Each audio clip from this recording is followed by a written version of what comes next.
असहाबे कहफ, जब हजरत ईसा अलैहिस्सलाम को अल्लाह करीम ने चौथे आसमान पे बुला लिया ना, तो दिकियानूस नाम का एक बादशाह हुआ बनी इसराइल के अंदर, बड़ा जालिम था। उसने गुमराही फैला दी और जो लोग माज़अल्लाह कुफ्र और शिरक नहीं करते थे उन्हें कत्ल करवा देता था। तो 7-8 नौजवान अपना ईमान बचा के भागे। ओहो हो, अल्लाह अकबर। सारी दुनिया माल बचा के भागती, वो 7-8 नौजवान अपना ईमान बचा के भागे कि ये हमें कहीं कुफर की तरफ ना लौटा दे। तो जाके एक गार के अंदर चले गए, तो एक कुत्ता भी उनके साथ हो गया। उन्हें कुत्ते को बड़े रोड़े मारे कि ये अगर भौंकेगा, आवाज निकालेगा तो हम पकड़े जाएंगे, हमने तो छुपना है। पर उसको ना वलियों से प्यार हो गया था। उसने कहा भगाओ जितना मर्जी मुझे, फितरत मेरी है कि मैं भौंकता हूं, पर जब अल्लाह के वली हों तो फिर मैं अदब करता हूं। ये कुरानी वाकया। अच्छा, ये ऐन वो वाकया है कुरान मजीद का कि जो बहुत सारी चीजों पर वैसे ही नास है और बहुत सारी जुबानें वैसे ही गुंग हो जाती। तो वो 6-7 लोग थे, वो चले गए गार के अंदर, जाकर उन्होंने पनाह ले ली। बादशाह को पता चल गया कि गार के अंदर है। अच्छा, अल्लाह की कुदरत, जैसे ही दाखिल हुए इन्हें नींद आ गई,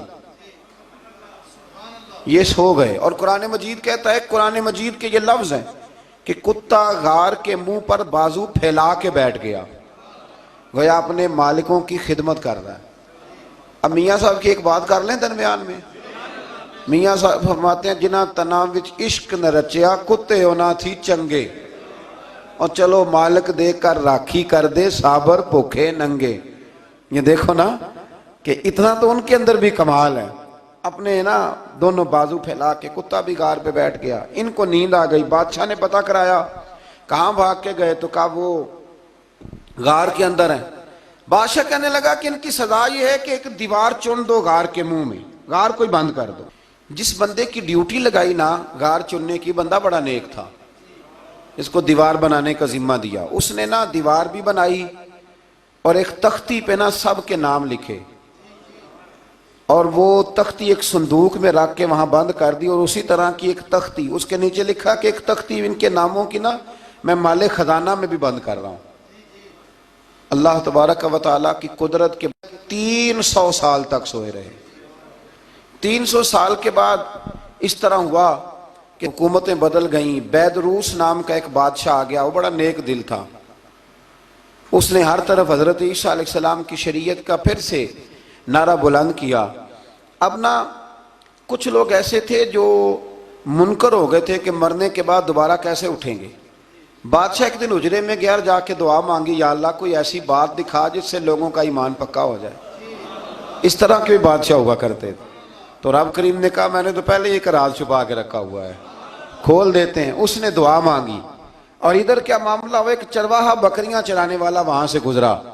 उसने सोचा ये दीवार है, अगर इसका मुंह खोल लूं ना कभी, तो मेरी बकरियां यहां थोड़ा सा धूप के अंदर सस्ता लिया करेंगी। उस चरवाहे ने क्या किया कि उसने वो दीवार गिराई ताकि मेरी बकरियां अंदर जाया करें। वो दीवार गिराई तो उसने अंदर 6-7 लोग सोए हुए देखे और कुत्ता भी सोया हुआ देखा। अल्लाह तबारक व तआला अपनी कुदरत से, अपने फजल से उनकी करवटें भी बदलता रहा। अपनी कुदरत से एक तरफ इंसान पड़ा रहे ना तो आज़ा गल जाते हैं, उनकी करवटें भी बदली जाती, मुनासिब रोशनी भी दी जाती और आरत भी। उसने दीवार गिराई तो उनकी आंख खुल गई। तो एक दूसरे से कहने लगे, आज तो बड़ी गहरी नींद सोए हैं यार, आज तो लंबी नींद ही पूरी कर ली। चलो भूख बड़ी लगी है, एक दोस्त को भेजो। ये सारा वाकया कुरान मजीद में मौजूद है, मैं अपने लफ्जों में बयान कर रहा हूं। जाओ एक दोस्त को भेजो बाजार से ना खाना ले आए।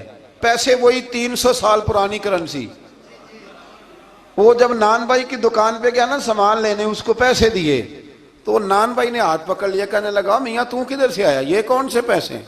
उसने कहा, पैसे काहे के, मैं भी सोच रहा हूं कि हालात बदले बदले हैं, सारे हजरत ईसा का कलमा पढ़ रहे हैं, माहौल और है। उसने कहा, तेरे हाथ कोई खजाना लग गया है। ये तो हम नाम सुनते थे कि यहाँ कोई दिकियानूस नाम का बादशाह है, कोई खजाना, बता कहाँ से लिए। शोर हुआ, हाकिम शहर तक खबर पहुंची, बादशाह तक पहुंची। उसने बताया कि भाई हम तो दिकियानूस के डर से भागे हैं, कल भागे हैं या आज सवेरे, इतना ज्यादा हमें पता नहीं, कल या आज सवेरे बस ना। इतना सा हमें याद है कि हम गए थे। बहरहाल लोग जमा हो गए, इकट्ठे हो गए, गार तक पहुंचे। अब जो गार के अंदर थे वो पता कहते कहते लगता है हमारा दोस्त पकड़ा गया है। अब पकड़ा गया है तो अब बंदे जमा हो, वो अंदर डर रहे थे, तस्बीह कर रहे थे, अल्लाह को याद कर रहे थे। इधर ये पहुंच गया जब उन लोगों ने ये जीता जागता रब के फजल का नमूना देखा और बादशाह ने कहा कि ये क्या है। संदूक खोला तो उसके अंदर वो तख्ती लिखी थी कि ये इनके नाम है, ये दिकियानूस से डर के भागे हुए हैं, यहाँ ये सो रहे हैं और इसी की एक तख्ती मैंने फलां जगह भी दफन किया, वो तख्ती भी वहां से निकल आई। अब सब लोगों की आंखों में आंसू आए और सब कहने लगे ला इलाहा इल्लल्लाह, ला इलाहा इल्लल्लाह, ला इलाहा इल्लल्लाह। सब कहने लगे इन्नल्लाह अला कुल्ली शैइन कदीर। जब उनकी बात पूरी हो गई, लोगों के ईमान पुख्ता हो गए, तो असहाबे काफ कहने लगे कि हमें अब इजाजत है, हम फिर दोबारा गार में जाते हैं। वो गार में गए तो रब ने फिर उन्हें मौत अता फरमाई, नींद अता फरमाई, तोहफा दिया। बादशाह ने फिर उसके आगे दीवार बनाई और वहां बादशाह ने एक मस्जिद तामीर करा दी, लोग जियारत करने जाते। ये असहाबे काफ का जिक्र है। अब यहाँ हमारे मुफस्सिरीन ने लिखा है कि वो जो कुत्ता था ना, वो भी साथ ही था।